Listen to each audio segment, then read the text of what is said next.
Musk is the new power at the social media giant, and he is foaming the runways for the return of the trolls. This is happening in the background of Elon Musk saying, basically, I want to buy Twitter so I can open it up and turn it into Gab and let Donald Trump back. So there are real consequences to allowing anybody to run these internet sites and say whatever it is they want. And Elon Musk is the fox coming into the henhouse, and it is shameful that Twitter, which has a fiduciary obligation, I would think, to protect people who actually use it, the millions of people who actually use it. Did they ask a single woman?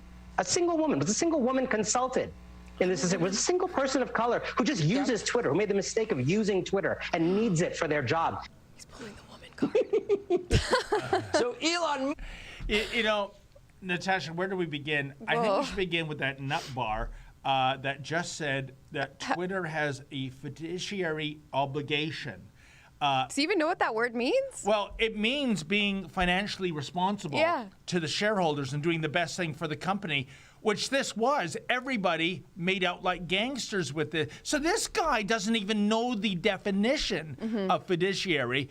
And that just proves you one thing, folks, I think. If he does know the definition, then it's not about the money. It's just like how we have been demonetized on YouTube. We used to bring in $400,000 a year. YouTube took a nice hefty commission, 1/3.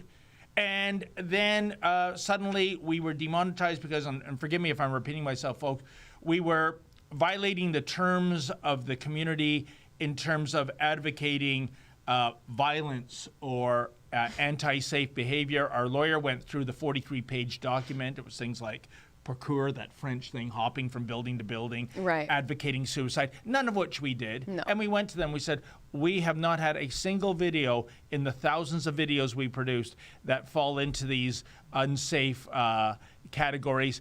And they said, we're still going to demonetize you. So to me, that meant, since we're getting 1/3 of 400,000, which admittedly to YouTube is chump change, it's not about the money, it's about controlling the ideology. So when you see these leftists freak out like they are, again, it's not about the money, it's not about fiduciary obligations, it's about keeping that oligopoly intact to control social media approved speech and thought. Yeah, no, definitely. And it's crazy to see that now even human rights groups are raising concerns. Like, I'm pretty sure there are other violators of human rights that y'all should be focused on. I think even Amnesty International is one that's speaking out against this. I mean, it's insane. Don't you people have anything better to do? Like, the answer is no. Apparently not.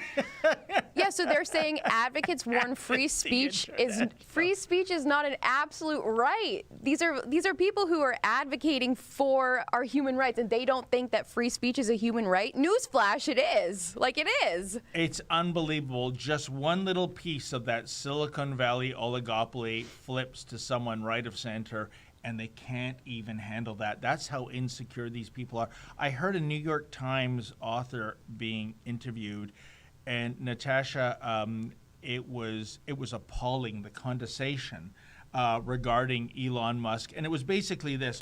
Well, you see, Elon Musk, when it comes to nuts and bolts things, like the Tesla, a wonderful electronic vehicle, something that brought the automotive industry to get electrified, which they wouldn't have done at this rate if not for him, which is true. Right. And of course, SpaceX, the reusable rocket ship system, now that NASA is basically just selling merchandise. They've abandoned the space program, it seems. And the Boring Corporation, which is about this whole underground network of transport in the future, be like roadways underneath cities to get traffic moving. He's very brilliant, you know. And then he goes, but you see, when it comes to, you know, the distribution of thoughts, he's not quite major league or what. Yeah. I mean, can you imagine? No, and by the way, Elon Musk was also the founder of PayPal. You know, I mean, he, oh, really? Yeah. Interesting. You know, and so basically, what this guy is saying is that Elon Musk is a really good, how shall we put it, blue-collar worker, right? Building cars and rocket ships and boring underground. But when it comes to the white-collar university graduates, he's not ready for prime time. Can you imagine that chutzpah? No, he's the richest man in the world too. I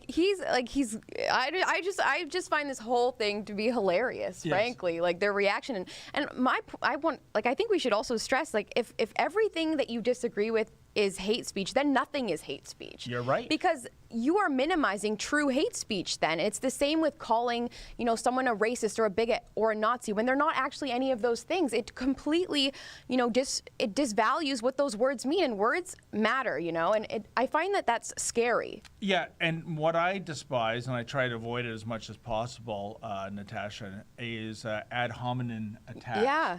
And, Margaret Thatcher was once asked about that. I'm going to paraphrase what she said. The reporter said, how do you feel when somebody, makes a joke about your appearance, your weight, Right. et cetera, your age? And she says, I'm quite happy, frankly, because that means I've won the debate. Yeah. If you have to, Defend. lower yourself to make a physical attack about me, obviously your arguments for the merit of the topic don't stand up to scrutiny. Yeah. She's absolutely right. Yeah, no, definitely. Oh, hey guys, thanks for watching. That's a clip from our Rebel News daily live stream where we talk about the news of the day in an unscripted and interactive way.